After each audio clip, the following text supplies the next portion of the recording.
That shit will only record 10 times. What the fuck is that? That shit will only record like 10 minutes at a time. So I was talking about, again, the metric structures and the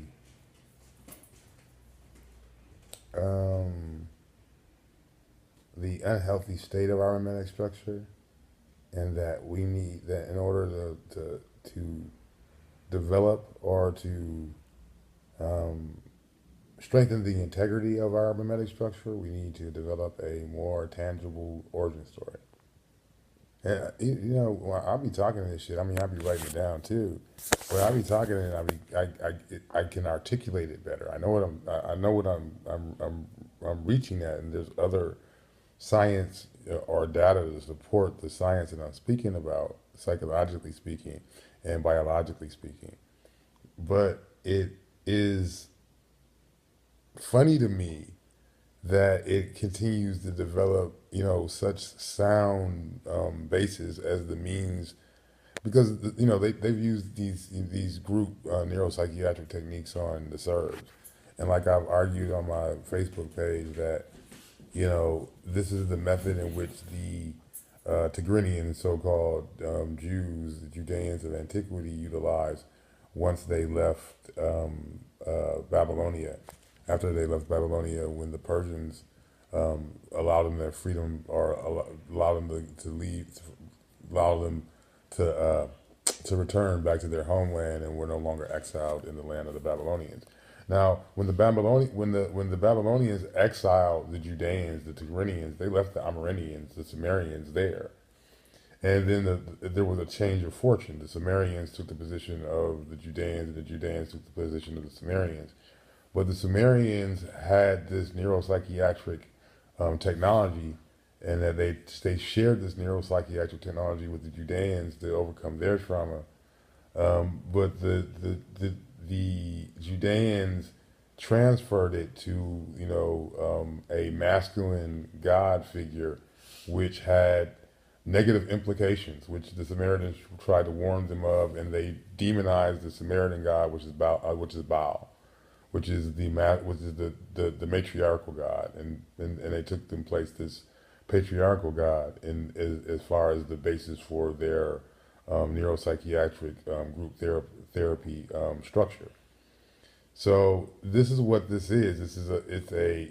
The more accurate metaphor is the matriarchal metaphor versus the patriarchal metaphor in relationship to what are exact metaphors and what are unexact metaphors. There are exact, say, mathematical metaphors. There's exact physics metaphors. There's exact metaphors within thermodynamics. There's exact metaphors within, you know, all scientific description. And if you don't use the exact metaphor and use some other metaphor in place of that exact metaphor, the outcome of your experiment, or the viability of your technology will be compromised. Meaning, if you try to supplement another law within the laws of thermodynamics, another metaphor, thermodynamics is not going to work for you properly.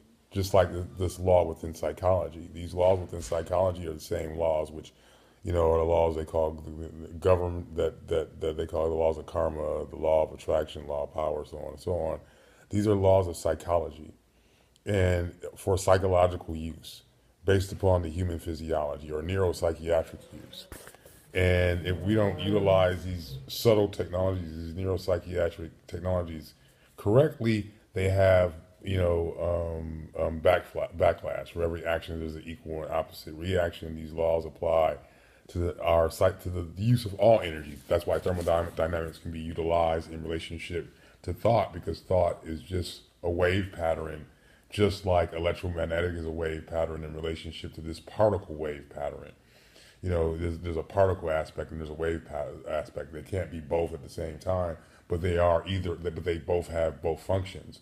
That function of light, which is what we're comprised of, is light. That's why there's a dual nature to both, you know, matter, and there's both a dual nature to, you know, to light, and which is, you know, mass is, you know, the accumulated, which is what the, you know, ancients call Maya, you know, and which is the rest of karma, you know, energetic rest has a karmatic, a Maya manifestation.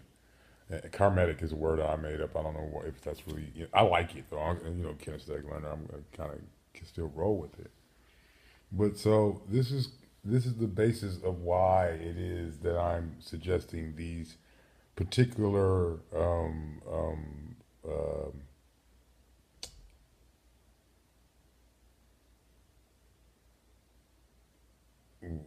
shit. I hate when you use the word. These particular methods in relationship to developing a healthier intersubjective agreement, because we have a sub intersubjective agreement, which is like a sub intersubjective agreement. So you're subjective to a subjective agreement. What the fuck is that? And we have a subjective agreement within the white power structure that is an unhealthy, where we're being falsely modulated by this. And again, it's causing distortion throughout the entire spectrum. You know what I'm saying? And when I say spectrum, I'm talking about the entire field, time, space spectrum in which we occupy, our intersubjective agreement occupies. And there's an energetic aspect to it. There's a non-local energetic aspect to that.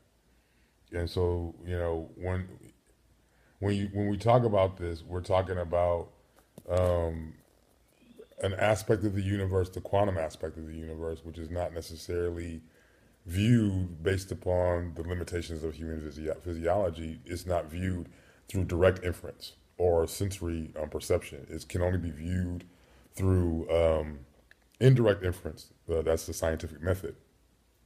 And through kinesthetic perception, which is developed through, the practice of yoga, Raja Yoga, Kundalini Yoga, Tai Chi, and so forth and so forth. These things increase in individuals' Bodhi Yoga.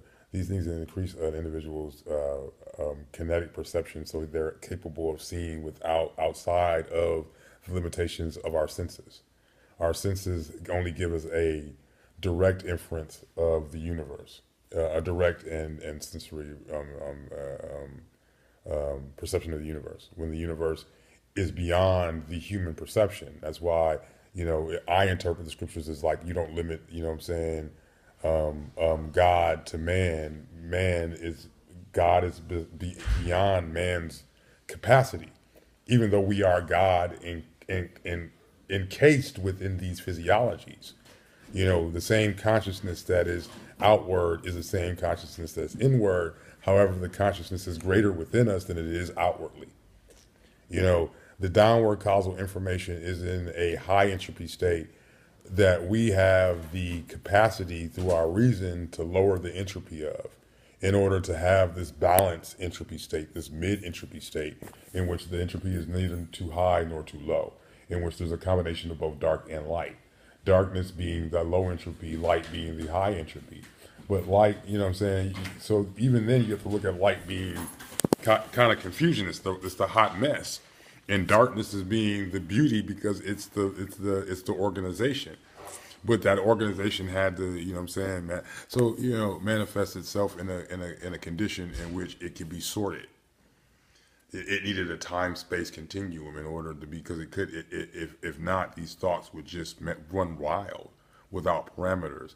Oh yeah, and the guy's name is Max Tegmark. Tegmark. Max Tegmark. Mark. Yeah. Tegmark. Tegmark. I like putting fucking goddamn syllables in people's names. But that guy has a very beautiful, oh my God, mathematical theory about the universe in relationship to the universe. And I'm seeing if I can articulate this well.